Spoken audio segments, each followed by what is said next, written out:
Hi, it's Steve. Today we'd like to show you how to change the drain pump on your dishwasher. It's a really easy job. Let me show you how we do it. Now, to do this repair, we will need to remove the dishwasher completely from the cabinets. So the first thing we'll need to do is to disconnect power to the dishwasher. Locate the electrical panel, turn off the appropriate breaker, or remove the appropriate fuse. Now, once we've done that, we'll turn off the inlet water supply and disconnect it from the inlet valve on the dishwasher. We'll also probably need to disconnect the drain hose at the pump on the dishwasher or at the drain outlet under your sink. And once we've done that, you can also remove the 2 screws that secure the dishwasher to the bottom of your countertop, and then we can pull that dishwasher out where we can do our repair. Now that we've removed the dishwasher from the cabinets, we've taken all the dishes out of it and we've laid it on its right side so that we can access the pump area. Now, to change out the drain pump, it's held to the pump body with 3 screws. They're a number 20 Torx screw. These 2 are relatively easy to get at. The one that's in behind here is a little more difficult because of the shroud on the main drive motor being in the way. So if you don't have a long enough screwdriver to fit down through here, you'll need to pull that pump off. And it's really not that difficult anyways. We would remove these 2 screws that secure that clamp that holds the pump to the pump body. So we'll begin by removing those.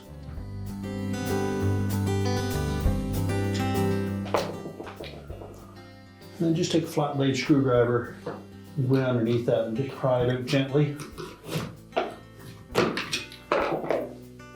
And you can slide that horseshoe clip completely away from the pump and just grasp the top of the body of that pump, move it around, and break the bond.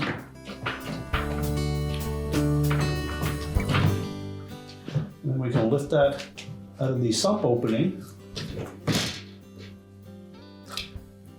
and you can just let that hang out of the way for now. And that will give you access to that hidden screw. We'll remove that.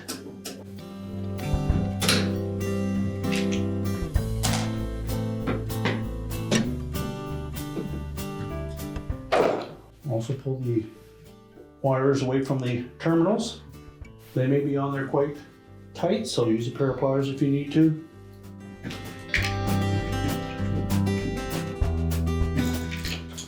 And then just pop those off. Now with the wires disconnected, we're just going to grasp that pump motor and loosen it from the body. We'll set that aside.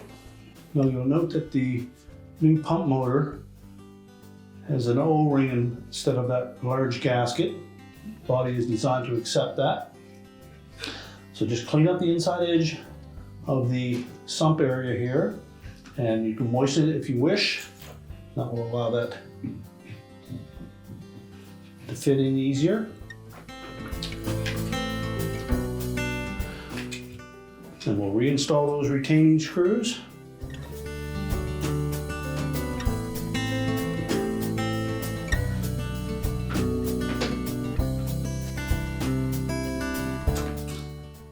And once we've tightened those screws securely, we'll reconnect the wire harness.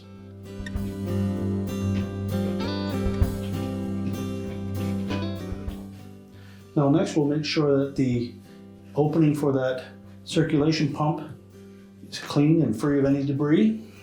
Now when reinstalling our main circulation pump, we first of all want to line up this little notch that is on that ring with this tab at the very back of the sump area.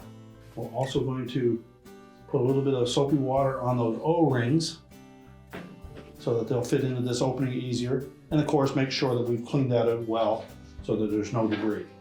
So line up that notch from looking down behind.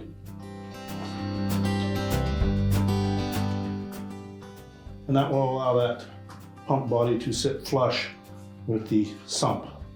And once we have that in place, we'll take our clip and we're going to line up that little point with the hole in that clip.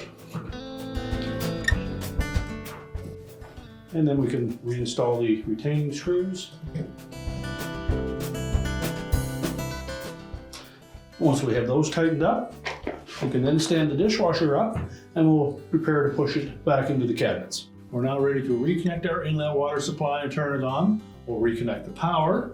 We'll also reconnect the drain hose to the outlet, and we'll push the dishwasher back into the cabinetry, attach it to the bottom of our countertop with the two mounting straps, and your repair is complete.